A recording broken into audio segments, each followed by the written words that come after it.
కృపావార్త కార్యక్రమమునకు స్వాగతం. నేటి ధ్యానాంశము రుచి, టేస్ట్. యెహోవా ఉత్తముడని రుచి చూచి తెలుసుకొనుడి. Taste and see that the Lord is good. రుచి చూచి ఎరిగితిని యెహోవా ఉత్తముడనియు. రుచి చూచి ఎరిగితిని యెహోవా ఉత్తముడనియు. యెహోవా ఉత్తముడని రుచి చూచి తెలుసుకొనుడి. Taste and see that the Lord is good.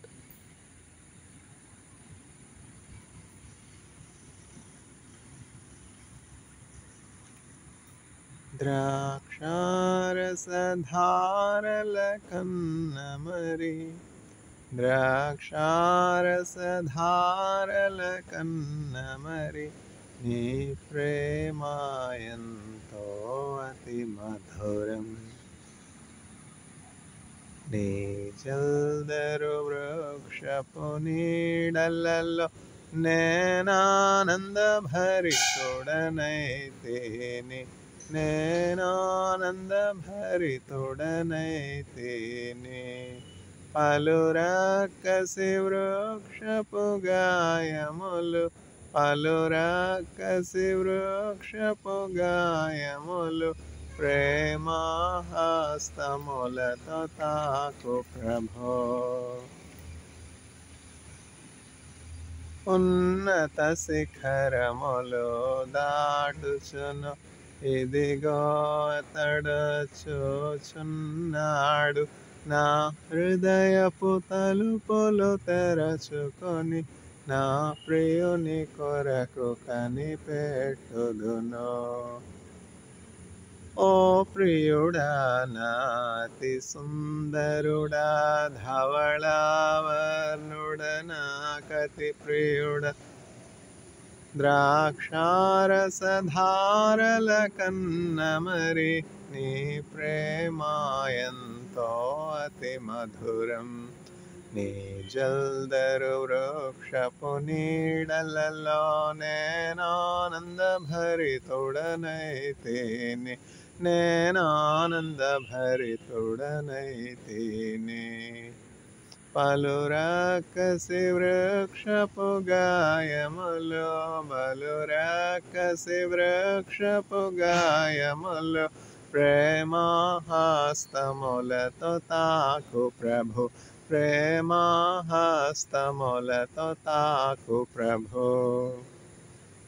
నీ విందుశాలకు నడిపించి రాజులు యాజకులతో చేర్చితివి. జీవాహారమునకందించి పరమగీతములను నేర్పితివి. నీ జల్దరు వృక్షపు నీడలలో నేనానంద భరితుడనైతేని, నేనానంద భరితుడనైతేని. ఓ ప్రియుడా, నాతి సుందరుడా, ధవళావర్ణుడా, నాకతి ప్రియుడా. వ్యసనాక్రాంతునిగా మార్చబడి నీ సొగసును నాకు నొసగితివా. నీ శిరము వానకు తడిసి నన్ను రక్షించుటకు వచ్చితివి.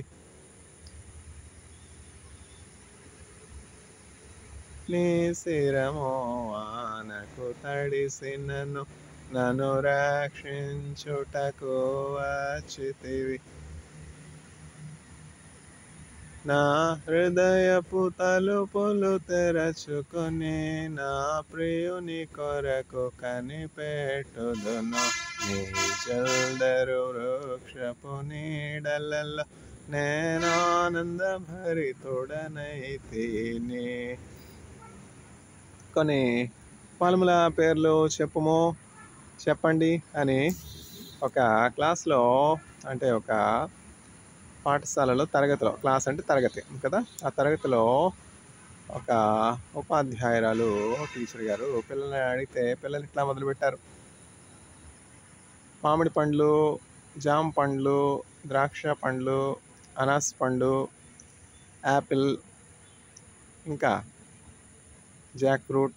కొన్ని ఇంగ్లీష్లోను, కొన్ని తెలుగులోను. ఏంటంటే అన్ని ఫలముల పేర్లు పిల్లలకి తెలుగులో తెలియదు కదా. ఇప్పుడు యాపిల్, యాపిల్ ఏమంటారు తెలుగులో? ఇప్పుడు పెద్దవాళ్ళు తెలుగు మాట్లాడేది లేదు, పిల్లలు కూడా తెలుగు మాట్లాడేది లేదు, అంతా స్టైల్ కదా. గోవా, మ్యాంగో, తర్వాత యాపిల్, పైనాపిల్, ఇంకా ఇంకేమన్నా ఇంక పేర్లే లేవా? పపాయ, ఇంకా మిగతా పీచ్, ఇట్లాంటివి అసలు టచ్ చేసేదే లేదు కదా మనం. పీచ్ తర్వాత ఇంకేంటంటారు? జపాన్ యాపిల్ అంటారు, ప్యాషన్ ఫ్రూట్ అంటారు, పొమగ్రనేటు, ఇంకా custard apple, banana, poor man's apple. ఇదేమిటది poor man's apple? Wood apple అంటాం కదా, వుడ్ యాపిల్. ఇంకా వుడ్ యాపిల్ అంటే వెలగపండు. ఇవన్నీ మర్చిపోయారు. వెలగపండు తినేవాళ్ళు ఎవరున్నారు ఇప్పుడు చెప్పండి? ఎప్పుడో ఆ వినాయక చతుర్థికి ఏమిటంటారు, అది ఆ పాల వెళ్ళకి కడతారు, అంతే. తినేది కూడా ఉండదు. వెలగపండు ఎంతమంది తిన్నారంటే, వెలగపండు తింటారా? అది కూడా తింటారా? వుడ్ యాపిల్, యాపిలే తెలుసు కానీ వుడ్ యాపిల్ తెలియదు కదా. యాపిల్ టేస్టే పిల్లలకి తెలుసు కానీ వుడ్ యాపిల్ టేస్ట్ తెలియదు కదా. ఇప్పుడు విషయం ఏంటంటే, యేసుక్రీస్తు ప్రభుని రుచి చూచి తెలుసుకొనాలి. రుచి చూచి ఎరిగి తిని యెహోవా ఉత్తముడనియు, నమ్మదగిన దేవుడు నా యేసు, తల్లి విడచిన విడువడు నడబాయడు, నమ్మదగిన దేవుడు నా యేసు. ఒక గొప్ప ఉన్నతమైనటువంటి స్థితిలో ఉన్నటువంటి ఒక వ్యక్తిని ఒక విలేఖరి, అంటే జర్నలిస్ట్, ఇట్లా అడిగారు: మీ జీవితంలో అతి విలువైనటువంటి అంశం ఏది? అత్యున్నతమైనటువంటి అంశము ఏది మీ జీవితంలో? ఏది మీ గ్రేటెస్ట్ అచీవ్మెంట్గా మీరు భావిస్తున్నారు? మీరు సాధించినటువంటి ఘన విజయాలు ఏది సర్వోత్కృష్టమైనటువంటి విజయంగా మీరు భావిస్తున్నారని ఒక మంచి పినాకిల్ కెరీర్లో జెనిత్ అంటే టాప్ పొజిషన్కి వెళ్ళినటువంటి ఒక వ్యక్తి. స్పోర్ట్స్లో అర్జున అవార్డు తీసుకున్నటువంటి వాళ్ళు ఉంటారు, భారతరత్న అని చెప్పి, సైన్స్లో ఇంకా అనేకమైనటువంటి రంగాల్లో మంచి సర్వీస్, ఎక్సెల్ అయినటువంటి, ఔన్నత్యం కలిగినటువంటి, ప్రత్యేకమైనటువంటి టాలెంట్స్ కలిగినటువంటి వ్యక్తులకు అట్లాంటి బహుమతులు ఇస్తారు. అట్లా అనేకమైనటువంటి బిరుదులు, సన్మానాలు, ఘనత పొందుకున్నటువంటి ఒక వ్యక్తిని, హైలీ సక్సెస్ఫుల్ వ్యక్తిని, లైఫ్ అచీవ్మెంట్ అవార్డు పొందుకున్నటువంటి వ్యక్తిని, ఆస్కార్ పొందుకున్నటువంటి వ్యక్తిని, నోబెల్ పొందుకున్నటువంటి వ్యక్తిని ఇట్లా ఒక విలేఖరి అడిగారనమాట: మీ జీవితంలో గ్రేటెస్ట్ అచీవ్మెంట్గా మీరు భావించే ఆ అంశం ఏంటి? What do you consider to be the greatest achievement in your life?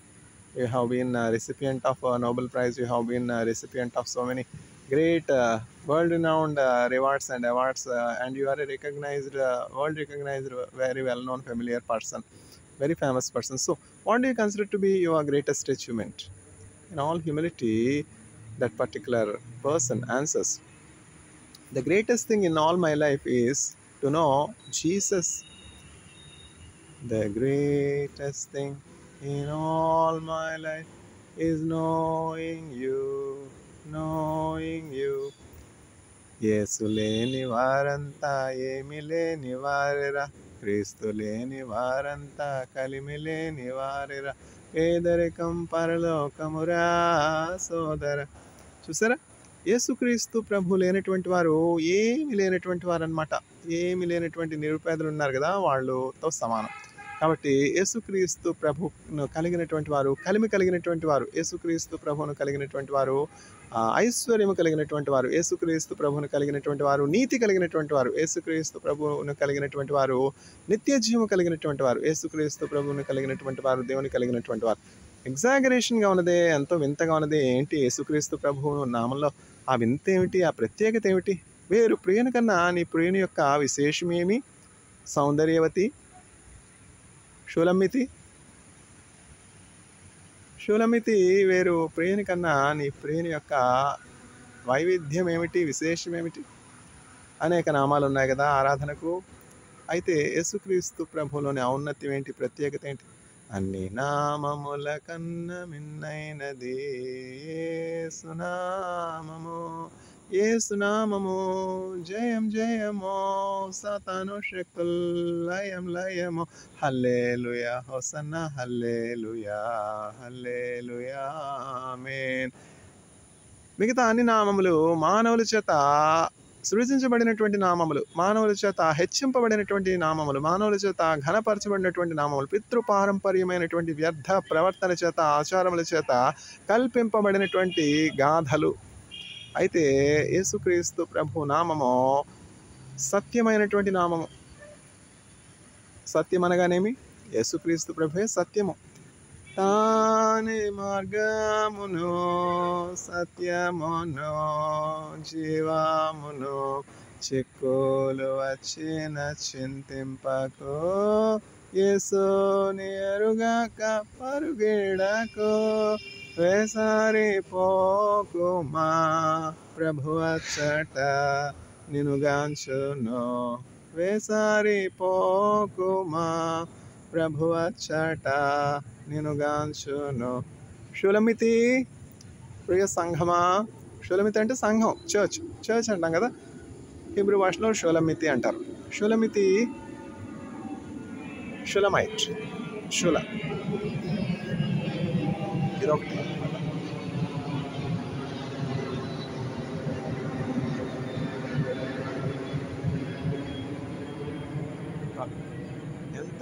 ఎంత ధ్వని కాలుష్యం కదా.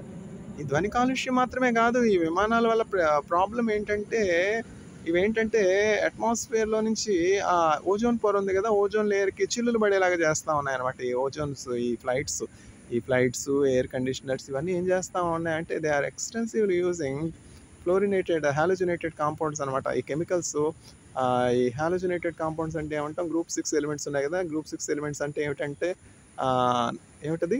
ఫ్లూరిన్, క్లోరిన్, బ్రోమిన్, ఐడిన్, యాసిటైన్. ఎక్కువ క్లోరిన్. ఇక్కడ నీళ్లలో క్లోరిన్ లేకుండా ఏమన్నా ఉందా చెప్పండి? ఎక్కడ నీళ్ళని తీసుకోండి, గోదావరి దగ్గర నుంచి గంగ వరకు అన్ని నీళ్లు కూడా క్లోరిన్ చేత కంటామినేట్ చేయబడినవి. ఏమిటంటే క్లోరినేటెడ్ వాటర్ అంటే అందులో ఉన్నటువంటి మైక్రోబ్స్, తర్వాత బ్యాక్టీరియా అంటేనే మైక్రోబ్ అనుకోండి, అందులో ఉన్నటువంటి వ్యాధికారక క్రిములన్నింటినీ కూడా చంపడానికి క్లోరినేషన్ అనే క్లోరిన్ ఉపయోగిస్తున్నారు. అయితే అది ఆ మైక్రోబ్స్ మట్టుకు పరిమితమా? మానవులకి హాని చేయదా అంటే హాని కూడా ఉంది కదా. ఈ హాలోజినేటెడ్ కాంపౌండ్స్ వల్ల ఎంతో వాతావరణానికి, మానవులకు ప్రమాదం అనమాట. ఎయిర్ కండిషనర్స్లో హాలోజినేటెడ్ కాంపౌండ్స్, ఆర్గానిక్ కాంపౌండ్స్ వాడుతున్నారు. తర్వాత ఫ్లైట్ సంబంధించినటువంటి అంశాల్లో కూడా ఈ ఫ్లైట్ వల్ల ఏం జరుగుతుందంటే, ఇప్పుడు చూసారా, సౌండ్ పొల్యూషన్ మాత్రమే కాకుండా ఓజోన్ లేయర్ కూడా బాగా డిప్లీట్ అయిపోవడం వల్ల ఏం జరుగుతుందంటే, ఈ సన్స్ రేడియేషన్ ఫిల్టర్ అవ్వకుండా ఓజోన్ నుంచి నేరుగా పడడం వల్ల అనేక రకములైనటువంటి స్కిన్ ఇన్ఫెక్షన్స్ వస్తున్నాయి. డెర్మటాలజిస్టుల దగ్గరికి వెళ్తే చెప్తారన్నట్టు, పూర్వం 3-4 దశాబ్దాల పూర్వము లేనటువంటి కొత్త వ్యాధులు ఇప్పుడు స్కిన్ రిలేటెడ్ ఇన్ఫెక్షన్స్ వస్తున్నాయి. ఎందుకని? ఈ సోలార్ రేడియేషన్ డైరెక్ట్గా భూమి మీద పడిపోవడం వల్ల, చాలా ప్రమాదకరమైనటువంటి రేడియేషన్ వల్ల మానవులకి అనేకమైనటువంటి వ్యాధులు వస్తున్నాయి. చూసారా, మనం ఏమనుకుంటాం, డెవలప్మెంట్. వాళ్ళ బండ్ల అట్లా ఫ్లైట్లు ఏమి లేకుండా మూసేశారు కదా. చూడండి, ఆ కరోనా వైరస్ టైంలో ఏం జరిగింది? ఫ్లైట్లు ఏమైనా ఉన్నాయా? బస్సులు కూడా లేవు కదా, ఓడలు బళ్ళు అయిపోలా.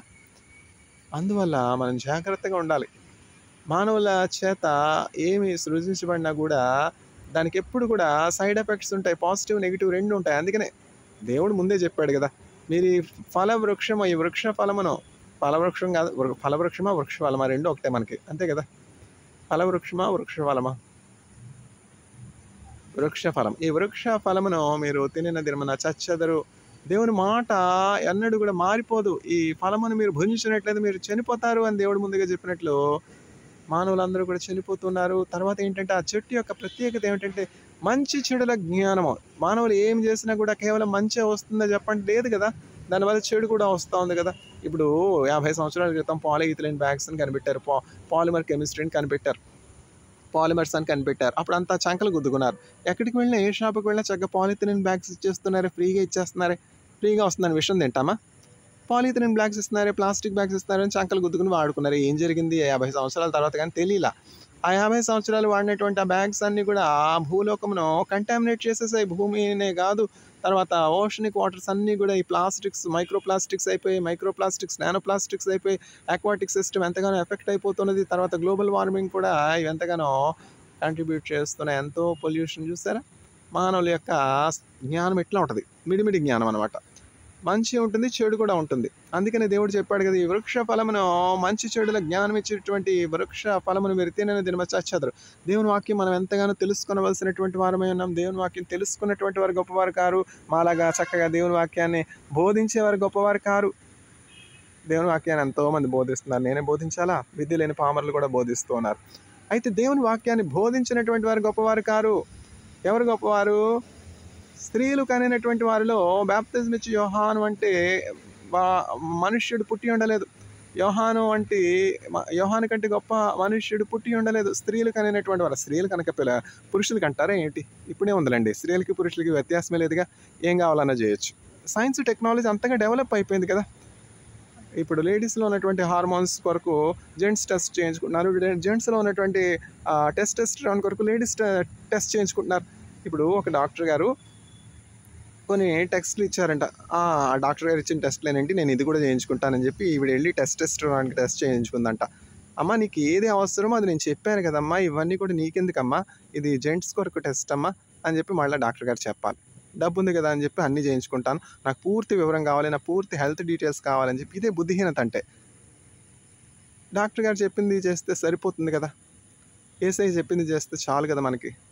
మన సొంత జ్ఞానం, మిడిమిడి జ్ఞానం ఉపయోగించి పాలిమర్స్ కనుక్కున్నాం. ఏం జరిగింది? హెక్సాఫ్లోరో కార్బన్స్ కనుక్కున్నాం, ఫ్లూరినేటెడ్ కాంపౌండ్స్, హాలోజనేటెడ్ కాంపౌండ్స్ కనుక్కున్నాం. ఏం జరిగింది? రకరకాల స్కిన్ డిసీజెస్ రావట్లా. అందువల్ల మనం తిరిగి యేసుక్రీస్తు ప్రభు దగ్గరికి వెళ్ళాలి.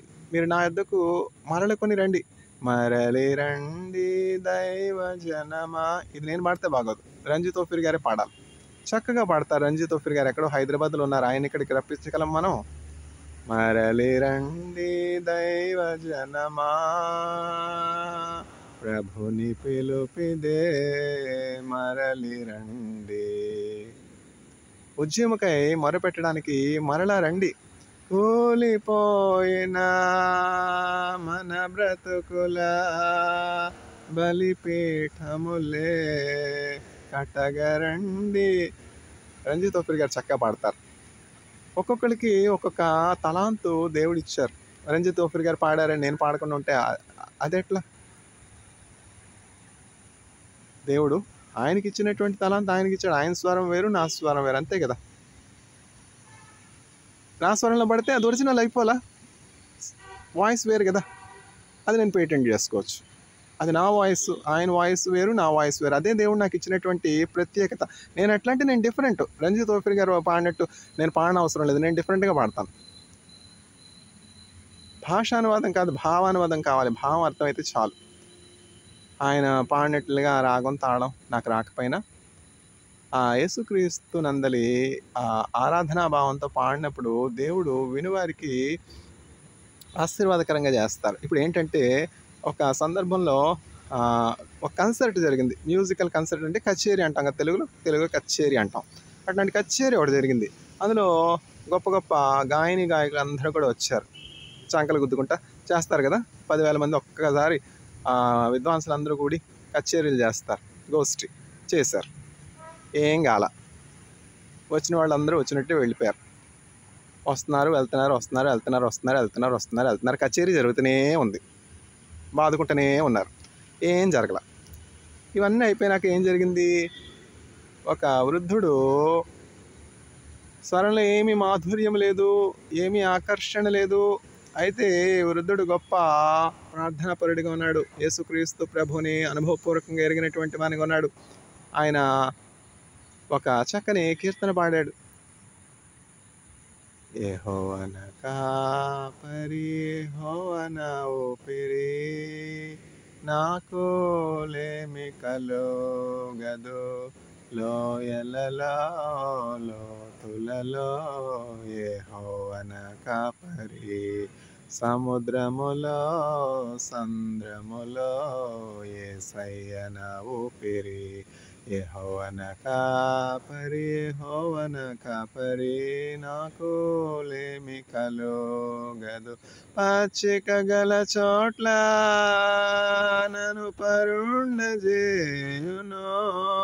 శాంతికరమైన జలముల చెంత నన్ను నడిపించును అని పాడాడు. పాడితే అందరూ కూడా వారి కళ్ళ నుండి బాష్ప బిందువులు పడుతూనే పశ్చాత్తాపడుతున్నారు. ఈ గొప్ప రక్షకుడు మా కొరకు ప్రాణం అర్పించి ఉన్నాడు. శిలువలో ఆయన యేసుక్రీస్తు ప్రభు చేసినటువంటి త్యాగాన్ని, ఆయన చిందించినటువంటి రక్తాన్ని, ఆయన పొందినటువంటి గాయములను తలుచుకుంటూ, నా కోసమే కదా, నా దోషముల కోసమే కదా, నా అపరాధముల కోసమే కదా యేసుక్రీస్తు ప్రభు శిలువలో ఇంతగా శ్రమ అనుభవించారని పశ్చాత్తాపంతో వాళ్ళ కన్నుల నుండి బాష్ప బిందువులు రాలిపోతూ ఉన్నాయి. అప్పుడు ఆ కచేరీ, ఆ మ్యూజిక్ కన్సర్ట్ ఆర్గనైజ్ చేసినటువంటి ఆర్గనైజర్ వచ్చి ఇప్పుడు బెతవాన్ వచ్చాడు, ఈయన వచ్చాడు, ఆయన వచ్చాడు, ఇంకేమిటంటారు, మైకేల్ జాక్సన్ వచ్చాడు, కచేరీలు అందరూ చేస్తారు, అందరూ మ్యూజిక్ కొట్టుకున్నారు. అయితే ఏం కాలేదు, వచ్చిన వాళ్ళు వచ్చినట్టు వెళ్ళిపోయారు. అయితే అదేమిటది, మీరు వచ్చి ఈ పాట క్రీస్తుని గురించినటువంటి ఈ కీర్తన పాడినప్పుడు అందరిలోనూ ఒక చలనం కలిగింది, ఒక మార్పు కలిగింది, ఒక హృదయాలు కదిలింపబడ్డాయి. కన్నీటి బిందువులు ప్రతి ఒక్కరి హృదయంలో నుంచి, ఒక్కరి కన్నుల్లో నుంచి రాలుతున్నాయి. ఎందుకు ఈ పరివర్తన, ఎందుకు ఈ పశ్చాత్తాపం ఎలా కలిగింది? వారికి మీకు వ్యత్యాసం ఏంటి? వారు కూడా పాడింది ఇదే కదా అంటే, వారు కూడా పాడింది యేసుని గురించే పాడారు, నేను యేసుని గురించే పాడాను. ఎందుకంటే ఇది యేసుక్రీస్తు ప్రభు జన్మదినం కనుక. అది తప్ప మరి ఇంకేం పాడగలం? అదే పాడాలి కదా. వారు పాడింది, నేను పాడింది ఒక్కరి గురించే పాడాం. అయితే వారికి ఆ కీర్తన అయితే తెలుసు, క్రీస్తుని గురించినటువంటి అక్షర జ్ఞానమే కానీ అనుభవ జ్ఞానం లేదు. వారికి ఆ కీర్తన తెలుసు కానీ ఆ కాపరి వారికి తెలియదు. నేనైతే ఆ కాపరిని ఎరిగి ఉండుట చేత నా మాట, నా తీరు, నా పాట ఎంతో వ్యత్యాసంగా ఉన్నది. ఒక ఉద్యమం కలుగజేస్తున్నది, పశ్చాత్తాపం కలుగజేస్తున్నది. మరలి రండి దైవ జనమా, ప్రభుని పిలుపిదే, మరలి రండి కూలిపోయిన మన బ్రతుకుల బలిపీఠములే కటగరండి. ఎన్నాళ్ళైంది కన్నీటితో ప్రార్థన చేసి, ఎన్నాళ్ళైంది మోకరించి ప్రార్థన చేసి, ఎన్నాళ్ళైంది వాక్యం చదివి. అప్పుడు దులుపుతారు చర్చికి వెళ్ళే ముందు ఆ బైబిల్ దుమ్మంతా దులుపుతారు. ఎప్పుడో ఎక్కడో పెట్టి ఉంటుంది మూల బైబిల్. ఆ చర్చికి వెళ్ళే ముందు మాత్రం భక్తి వచ్చేస్తుంది అనమాట. ఆ చర్చికి వెళ్ళే ముందు ఆ బైబిల్ దులిపి ఆ ధూళంతా పోయిన తర్వాత వస్తారు చర్చికి. అట్లా ఉంది క్రైస్తవుల గాథ. అందుకనే కదా ఉద్యోగం లేకుండా ఉంది దేశం. ఎడ్వర్డ్ మెకండీ మౌంట్స్ గారు ఏమని చెప్తూ ఉన్నారంటే, God can be made handicapped, God can be made physically challenged because of prayerless people. It is prayerless people who are more dangerous and more